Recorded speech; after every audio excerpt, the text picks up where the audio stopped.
In this screencast, I'll show you how to animate your character or your player in your platformer game.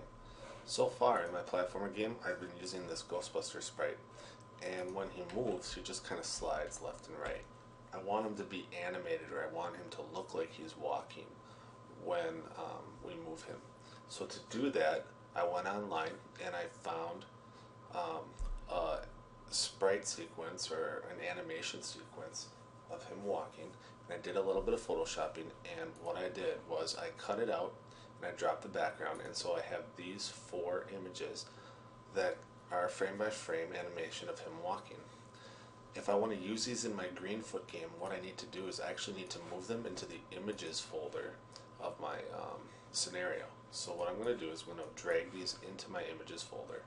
You can see that my platform tiles are there, so is my background, and the sprite I'm using for him right now is there. But now these images are in there and I can use those. Next, we can go into Greenfoot and start programming. So to make your character animated, we go into the player class and we start by creating some images. So up top we're going to create some fields and we're going to create some images. So we're going to go private Greenfoot image, and then you have to give your image a name, and what I like to do is I like to name the images the exact same thing they're named in my images folder. So I've named them Run1R. So that's what I'm going to name it. Run1R equals a new Greenfoot image. And then in quotes and parentheses you have to write the exact file name. That's why I like to use this name. I already know what it is. It's run1r.ping. And then I close up the quotes and the parentheses. And I add and with a semicolon. I need one of these Greenfoot images for every image in the animation sequence. I have 4, so I'm going to copy this and I'm going to paste it, and I'm going to just change the 1 to a 2 and a 3 and a 4, and I need to point them to the right file, so a 2, a 3, and a 4 there. Now that I have all my images made, I have to create 2 more things. I'm going to create a private integer called frame. I'm going to make that equal to 1. And I'm also going to create a private integer called animation count. And we'll use that in just a little bit. So what I want to do here is have Greenfoot basically cycle through these pictures really fast to create the animation. I'll do that with a method. So I'm going to scroll down, I'm going to put it under move right because this is the right animation. I'm going to call this public void animate right. I'm making a method just for my right animation. If I was, later on, I would make a method called animate left for the left animation. Now what we're going to do is we're going to use that integer frame to control our animation. So we'll start with an if statement. We'll say if frame is equal to 1. What we want to do is we want to use the set image method, and we're going to set the first image, run1. Then we're going to change frame to the second frame. And so what we're going to do is we're going to check what frame we're on, and then we're going to set the image to the appropriate frame. So for this to work, we need to use else if, and we're going to say if frame is 2, then what we will do is we will set the image to the second one, run 2, and then we will set the frame to 3. So you can kind of see how this is going. Now I'm going to copy this, and I'm going to paste it for the other 2 frames I have.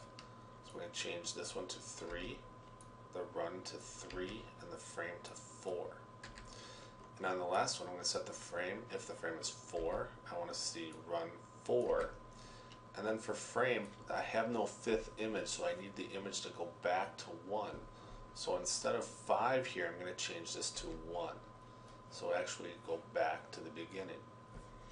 Now, it's really important that you use else ifs here instead of ifs, because if you use just a regular if statement, it would be if frame is 1, set the image to run 1, set the frame to 2, and then it would check to see if it was on frame 2 and it would set to the next image, so essentially you would never see any animation.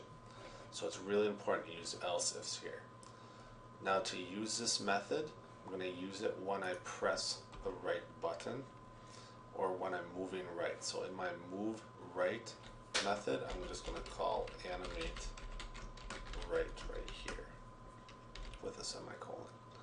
Let's compile it, check to see if I made any typos, and I forgot semicolons at the end of these here. Let's try again.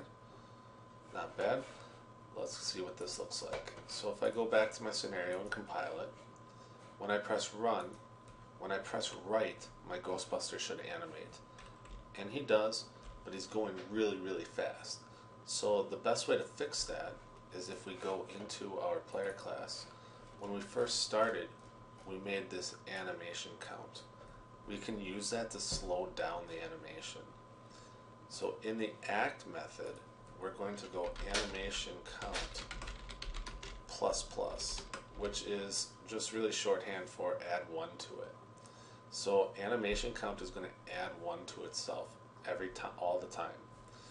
Then in our move right method, we'll use an if statement to slow down this animation. We'll say if animation count, then we'll use the percent sign, and then we'll say 4 equals 0, then we'll animate. And what this is saying is if the number animation count is divisible by 4 and there's no remainder, this is the remainder. So instead of animating every time, now it's going to animate every, a fourth of the time. So it's going to slow it down by basically a fourth. Again, this is the animation count integer divided by 4, but we're checking the remainder. That's what this percent sign is actually checking. So if we compile that and we come into our scenario, now you'll see that he animates a lot slower, a lot smoother. That's just a right animation. If you wanted to animate left, you could do that. You just need to create more images and a new method. So that's how to add animation to your platformer game.